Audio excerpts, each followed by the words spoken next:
Ecology के chapter ए biotic factor तथा biosphere के बारे में कुछ इंपॉर्टेंट प्रश्न आपको सॉल्व कराने जा रहे हैं, तो आप ध्यान से वीडियो को पूरा देखें, स्किप मत करें। यदि आप नीट की तैयारी कर रहे हैं तो, अगर नहीं कर रहे हैं तो कोई बात नहीं है। नीट में 12 घंटे की पढ़ाई बहुत ज़रूरी है, तभी नीट क्रैक हो सकता है। इसमें ये मत देखें कौन सा छोटा वीडियो है, कौन सा बड़ा वीडियो है। इसमें तो 4-4, 5-5 घंटे की क्लास भी कम होती है। तो इस तरीके से हम देख लेते हैं। कार्बन चक्र में क्रमिक व्यवस्था किस प्रकार होती है?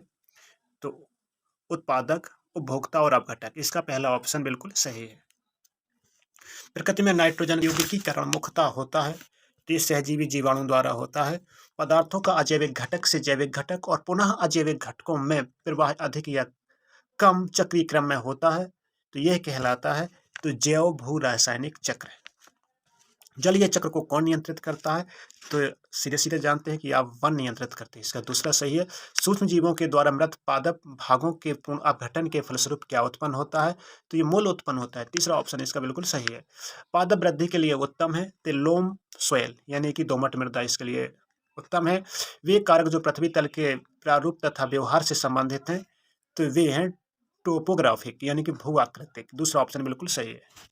सबसे कम छिद्रिल मृदा होती है तो ये क्ले सोइल होती है, यानी कि दूसरा ऑप्शन सही है। मृदा में संबंधित विज्ञान को कहते हैं तो पेडोलॉजी कहते हैं। पानी से भरी मिट्टी होती है तो ये फिजिकली ड्राई होती है, यानी कि पहला ऑप्शन सही है, कार्य के रूप से शुष्क होती है। मृदा के लिए जल का मुख्य स्रोत है तो वो केशिका जल है, कैपिलरी वाटर है। उत्तम मृदा वह है जो क्या करती है, जल को धीरे धीरे रिसने देती है। इसका तीसरा ऑप्शन सही है। जब मृदा को पूर्णतः भिगोया जाए और तब तक निकास होने दिया जाए जब तक कि इसका गति रुक जाए, तब उस मृदा में जल की मात्रा का आकलन करेंगे तो फील्ड कैपेसिटी यानी कि मृदा ने कितना जल धारण किया है, तो मृदा जल धारता है। तीसरा ऑप्शन सही है। पौधों के पुष्पों की वरीयता और प्राप्त संबंधित होती है, तो ये पीएच से संबंधित होती है। किससे होती है? पीएच से संबंधित होती है। जिन कारणों में सतह की मृदा 1 मीटर गहराई पर पाए जाने वाली मृदा से अधिक गहरे रंग की होती है, क्योंकि वह क्या होती है? दूसरा ऑप्शन सही है, क्योंकि कार्बनिक पदार्थों से युक्त होती है। किस इसी में जीव जंतु सड़ते हैं, गलते हैं, पत्तियां टूट टूट गिरती हैं, तो यही है।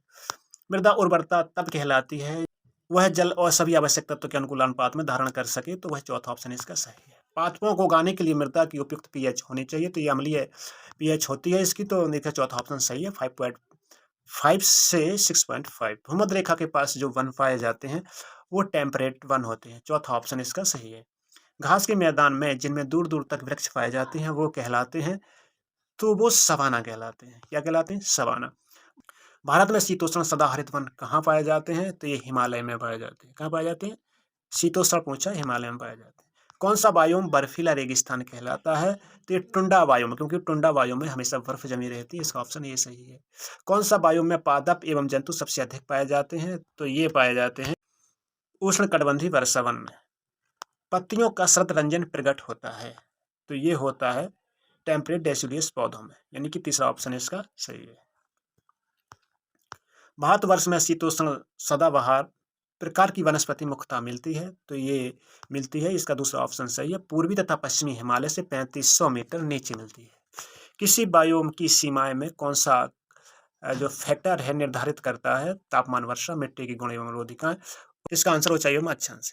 किसी बायोम में जो स्तरण सुस्पष्ट होता है तो वो होता है आपका उष्णकटिबंधीय वर्षा प्रचुर वन बायोम। तीसरा ऑप्शन सही है। अफ्रीका के बेल्ट और दक्षिणी अमेरिका के पंपास क्या है? तो ये है घास स्थलीय बायोम। इसका चौथा ऑप्शन सही है। सवाना क्या है? तो सवाना में जो पेड़ पौधे होते हैं दूर दूर तक बिखरे होते हैं, तो घास स्थल होता है। तीसरा ऑप्शन इसका सही है। पृथ्वी के समस्त जैविक एवं अजैविक कारक मिलकर बनाते हैं, तो ये बायोस्फीयर यानी जीवमंडल बनाते हैं। जीवमंडल शब्द जो प्रयोग होता है वो किसके लिए प्रयोग होता है? कि जहाँ जीवन होता है, यह प्रयोग होता है। चौथा ऑप्शन सही है इसका, स्थलमंडल और जलमंडल। जब बायोस्फीयर मनुष्य प्रभावी वातावरण में बदल जाता है तो यह कहलाता है नोस्फीयर। जीवमंडल किनसे बना होता है? तो जीवमंडल जीव प्लस स्थलमंडल, वायुमंडल और जलमंडल से मिलकर बना होता है।